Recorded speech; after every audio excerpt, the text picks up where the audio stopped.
Dimineața și bun găsit la BU! Sunt Sabina Iosub și vă invit să rămâneți alături de mine în următoarea jumătate de oră, căci o să discutăm chestiuni importante legate de energie. Today, here with me in the European Parliament in Strasbourg are Kadri Simson, Commissioner for Energy. Thank you so much for your presence. It's my pleasure. Also, Danica, member of the European Parliament and coordinator in ITRE. Thank you so much. Mulțumesc. Și eu mulțumesc de invitație. We will discuss about the energy situation at the European level and of course, you know, Commissioner, that everybody is asking how hard will be this winter, how prepared are we as European member states to pass it on as quickly and as good as possible? Despite the fact that this winter will not be as harsh as last winter was, we have to stay vigilant because what we have seen since 2021 was the worst energy crisis since the 70s. And it was artificially created energy crisis because Russia had a strong impact into our energy market. So we were too dependent, dangerously too dependent on imports from Russia. 40% of natural gas that was consumed in Europe came from Russia. And since they started to manipulate the volumes,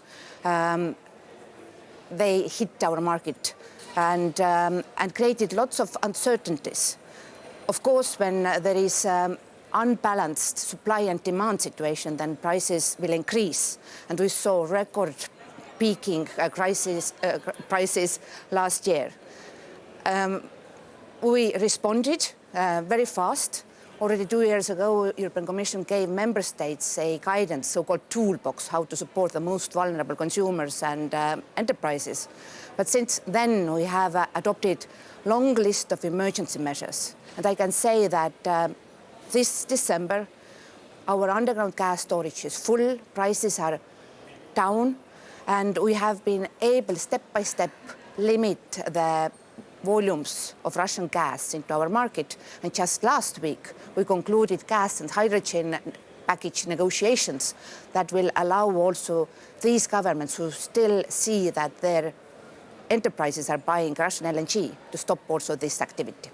And you also decided to use the measures that you've taken last winter, during this winter, to make them roll on over and over this year. And I think it's very important for the member states that they can have the instruments in order to regulate if anything appears on the market.